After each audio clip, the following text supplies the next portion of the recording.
Is day 9, May 16th, 2018, my final day for Cannes-tastic 5 here in Cannes this year, and I cannot tell you how happy I am to be talking to Mr. Rob Aft. He's a walking film school. I've been chasing him the entire time during this festival, and I finally locked him down on the last day as he's leaving. Rob, please tell me what it's like to, if I'm a filmmaker and I need to understand what the film value chain is.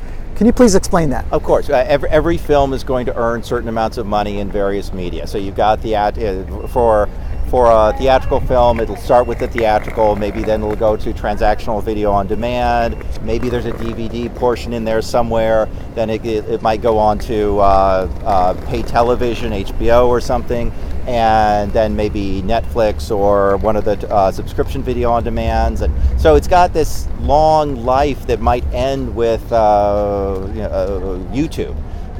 How do you know which, if your film is destined, for example, theatrical or something that's destined for Netflix? You don't know that. I mean, you have to be honest with yourself. You have to know the market. I think everybody who likes films should be out seeing films a lot. They shouldn't just see the films that they like that are down at the art house cinema. They should go out to the more popular cinemas and certainly watch great films like Black Panther and the most recent Avengers movie. I think those are good movies. They have big budgets and they're superhero movies, but at the same time, you can learn so much by watching an audience at those movies. Who's there? What do they want to see? And then read the box office charts all the time, but also look at what's doing really well. What's being promoted on Netflix? I get every week I get something from Spectrum telling me what the new movies are.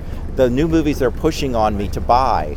Those are the movies they think are going to do really well. So if your movie's like that, maybe it's a good target for video on demand. So walk me through. Okay, so let's say I've determined that my film, for example, according to the distributors or the people that are in the industry, they've told me my film is not a theatrical, which is what most independents are, which the budgets are low, and your film is going to be something that's we're going to try to pre-sell at the markets. Can you go through that? Sure. Yeah, at Sales Agent, that's what's going on right here at the Riviera during a festival, which is also a market like Cannes.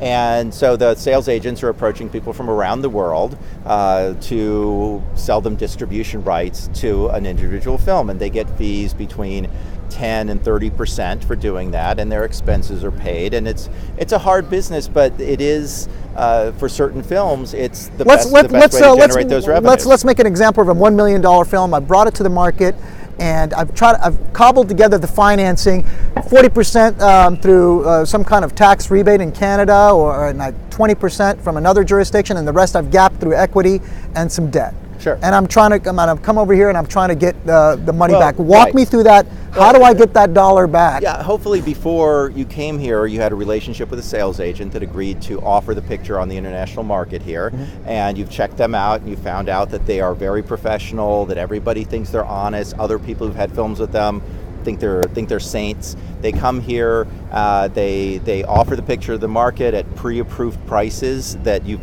mutually determined, and then when the film's finished and delivered, got to make sure it's delivered properly, they will receive payment from that client, and they'll keep their 15% plus expenses and give you the rest. And that's usually mostly the international market. But if I spend $1 million on a film, and my investors only, as far as the equity investors, put in, let's say, for example, 20%, it doesn't have to make $1 million for the investor to get their 20%. Oh, exactly. Can you explain that? Right. You don't have to repay a lot of the subsidy monies or the what we call the soft monies, and then you have to have a realistic idea, not just of how much money something's going to generate, but what's it going to cost to generate that money.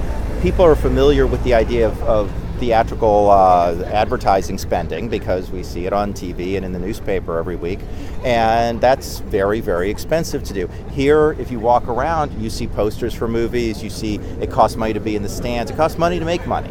And you can't just assume that because you've made a great film, everybody's going to want to see it, everybody's willing to pay a lot of money for it. You have to be realistic. The time to be realistic is up front when you're getting those investors to invest. But how do you get the most out of each of those revenue streams? Is Netflix the best place for it, or should there be a little bit of money spent? And let's say on a Netflix deal, they basically take your worldway rights. These days, that's a very common there's deal. no basically cushion for profit for you. It's done. And once it depends. Is there? If they pay more, then you need to be in profit. So if they're paying you $1 million for your $1 million film, but $400,000 of that doesn't need to be repaid. You've got $400,000 in profit. Got it. Less whatever it might have cost to have an intermediary conclude that deal for you, which is, again, that's, it might be 10%, 15%. Okay, so now let's say, give me a couple of pointers as a first-time filmmaker, and you're a producer, and you're excited to come to Cannes. It's your first Cannes. You've got a sales agent. Tell me 2 or 3 things that are absolute do's, and 2 or 3 things like do not do. Right, great. That's I want to hear question, that. because do be available and do anything that the sales agent might request you to do to help promote the movie. If you're also the director, social media, for example, to promote it. Absolutely, social media is fantastic, but make sure that you've had a long discussion. There's certain things that they're going to present the movie in a certain way. It might not be exactly the way you pitch it to investors. It might not be how you see the movie, but they're professionals. That's the way they think that it's going to have the most value on the international market. So pay attention to that. Don't tell everyone, well, this is an art movie that it's going to be like that. If they're pitching it as an action sci-fi picture, it's painful for filmmakers to do that. But you want people out there seeing it, and you want people paying to see it, and so coordinate with them. Make sure that you're supporting their efforts. If you have a star that you can bring over, or just somebody that you know is incredibly dynamic, nobody's ever heard of them, but put them in a room with some buyers and they're going to buy the movie. And the person's going to promise, I'm going to be in France, I speak French, I want to go on all the TV shows. Anything that, and these people have been doing, I've been doing this 30 years, a lot of these people I met, and they were doing it before me. They know. They're the professionals, that's why they get paid. So they get paid to do that, they get paid to do your contracts, make sure delivery happens, and to collect money from all of these different countries. So they earn their money. And you have to understand that's, again, part of the value chain is spending some money to make some money.